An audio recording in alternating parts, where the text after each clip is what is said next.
8.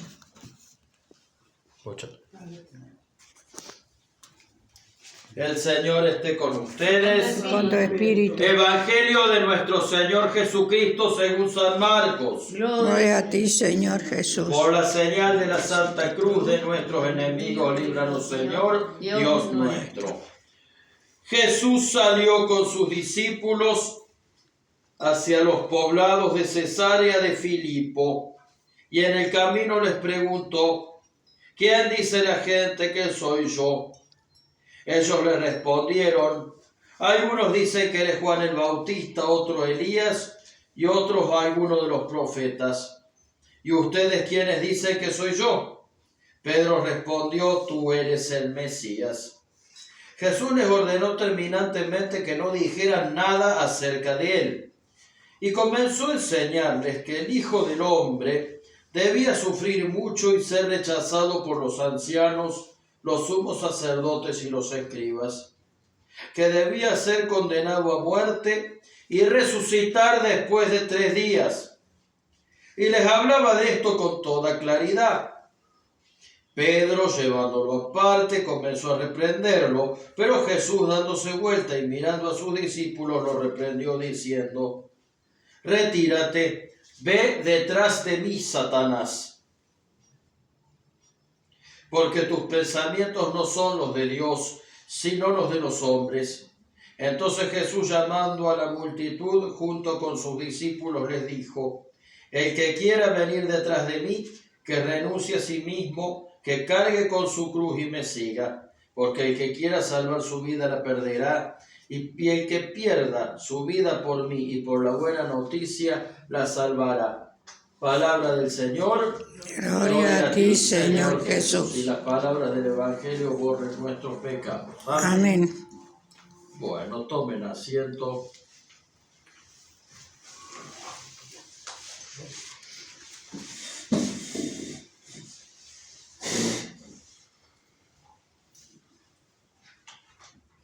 Cuando Jesús les pregunta a los discípulos: ¿quién dice la gente que es él? Pedro dice: tú eres el Mesías. Y él, Jesús, pide que no diga nada, porque para manifestarse como Mesías, primero tenía que pasar ¿por dónde? Por la cruz. Muy bien. Y morir y a los 3 días y después resucitar.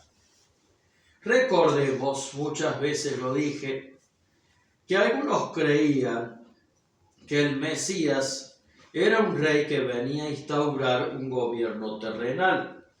Para muchos judíos, el Mesías era un rey que iba a liberar a la zona de Israel del Imperio Romano. Recordemos que en esos momentos Palestina y los alrededores estaban bajo el poder del Imperio Romano. Los judíos creían que el Mesías era un rey que iba a traer la independencia política y que iba a restaurar el antiguo reino de Israel. Y sucedía que Jesús era el Mesías, pero que en realidad no iba a traer una liberación política. Y tampoco era una liberación que iba a ser solamente para Israel. Él iba a traer la salvación para todo el mundo. Desde Israel, pero para todo el mundo. Sin embargo, para que esto fuera necesario, era necesario que Jesucristo pasara por la cruz, por la muerte, antes que pasar por la resurrección. Cuando Jesús explica esto, Pedro le pide que se separen del grupo para reprenderlo. Pedro se creía que la imagen que debía dejar Jesús era la imagen de un Mesías exitoso y aplaudido. A lo que Jesús le contestó la famosa expresión: va de retro, Satanás. La expresión va de retro, ¿qué significa? Colócate atrás mío, detrás de mí, no adelante ni al lado, porque el lugar de un discípulo es atrás del maestro, no por delante ni al lado. Es decir, ocupa el lugar del discípulo. No me quieras enseñar a mí a hacer lo que tengo que ser. No le enseñes a Dios cómo tiene que ser Dios. Aprende de Dios cómo tiene que ser su discípulo. Eso quiere decir. La expresión seguir al maestro se explicaba no solamente en el sentido de seguir sus enseñanzas. En la antigüedad, cuando un discípulo seguía su maestro, eso se manifestaba también en actitudes físicas concretas, como porque cuando los discípulos y su maestro caminaban por la calle detrás del maestro, no al lado ni adelante, era eso. Seguir al maestro significaba, se decía así porque el discípulo en la calle caminaba detrás del maestro como un signo de la humildad. Y esa es la humildad que Jesús le pide a Pedro. Y después le enseña a la gente lo que es de verdad seguir a Jesús. Jesús dice que seguirlo a Él no es para nada una cosa cómoda. A pesar de ser el camino de la bienaventuranza, es verdad. El camino de Jesús es el camino de la verdadera felicidad, es verdad. Pero al mismo tiempo, y aunque parezca una paradoja, es un camino difícil. Y es un camino que tiene tres condiciones. Seguir a Jesús es un camino difícil y es un camino que tiene tres condiciones. La primera condición es negarse a uno mismo. La segunda es cargar con la cruz. Y capaz que la más importante. Y bueno, la tercera es seguir a Jesús, pero seguir a Jesús habiendo renunciado a uno mismo y habiendo cargado la cruz. Bien. ¿Qué es negarse a uno mismo? Vamos a explicar esto. A Jesús lo seguía un montón de gente, pero el tema es ¿por qué o para qué lo seguía? ¿Por los milagros? ¿Por la fascinación que generaba su capacidad profética? ¿Por su capacidad por su carisma? A esta gente que se le acercaba buscando milagros, ¿qué le pasaba cuando Jesús hablaba de estos requisitos difíciles para ser verdaderos discípulos? ¿Qué cara ponemos nosotros cuando Jesús nos dice que para ser buen cristiano no alcanza solamente con venir a misa los domingos? Es difícil, pero bueno, funciona así. Miren también, por ejemplo, la lectura que hemos leído, que es la segunda lectura de la misa de hoy, la carta de Santiago, donde Santiago dice que la fe sin obras está muerta, o sea, que vos no podés tener una vida cristiana solamente piadosa. Santiago era un apóstol de Jesús muy importante, casi el más importante junto con Juan y Pedro.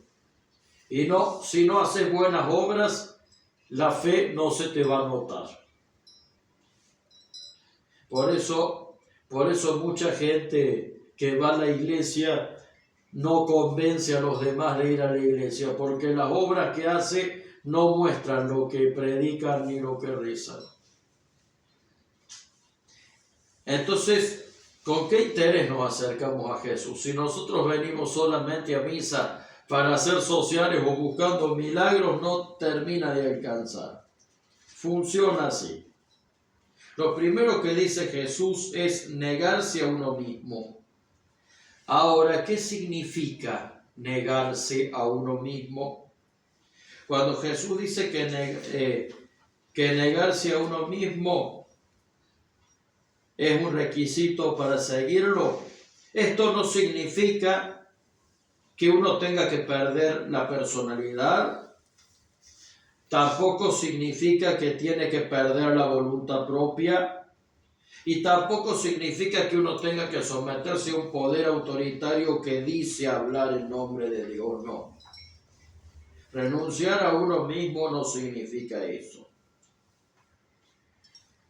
Es más profundo. Renunciar a mí mismo, negarme a mí mismo, significa preguntarme y hacer caso incluso del llamado que Dios hace para mi vida, de la misión que Jesús tiene para mí y ponerla por encima a veces de mis propias expectativas o deseos.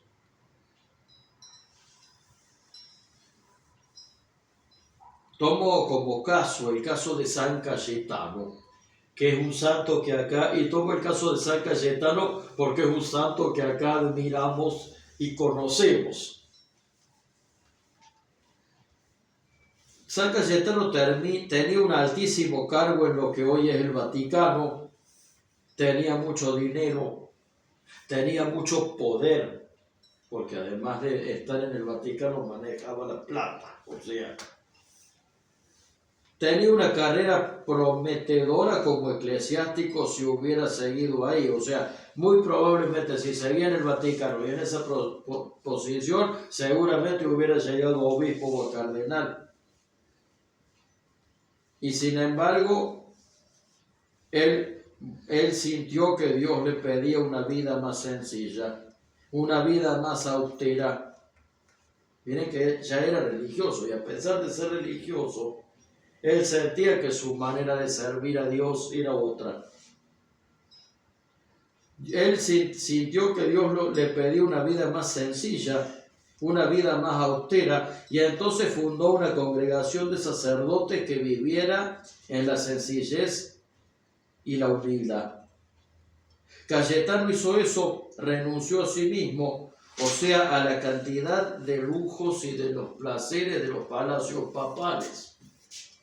Vivir en los palacios papales en la Edad Media, la corte del Papa en la Edad Media era una corte mucho más lujosa que la de un rey o la de un emperador. Así que imagínate la vida que dejó San Cayetano por hacer su misión.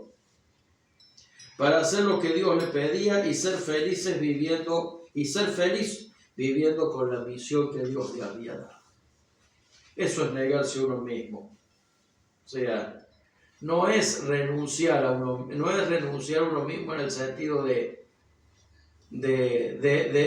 anular la personalidad, sino vivirla plena, al contrario, es vivirla plenamente, desarrollarla plenamente, haciendo la misión que Jesús nos pide. Entonces, como primera reflexión podríamos hacernos dos preguntas. La primera reflexión, dos preguntas. La primera es si podríamos vivir como un discípulo de Jesús, si realmente estamos viviendo como discípulos de Jesús o solamente estamos teniendo una fe de misa de domingo. O sea, ¿estamos queriendo vivir como discípulos de Jesús o mi cristianismo es solamente de misa de domingo? La segunda pregunta es una invitación. ¿Qué querrá de verdad Dios para mi vida? ¿Estoy de verdad cumpliendo la misión que Él me da? ¿Qué querrá Dios para mi vida? ¿Estoy de verdad cumpliendo la misión que Él me da? Otra de las condiciones que pone Jesús para que seguirlo es cargar con nuestra propia cruz. Otra de las condiciones que pone Jesús para seguirlo es cargar con nuestra propia cruz. No podemos decir que somos discípulos de Jesús si no cargamos nuestra cruz de manera adecuada.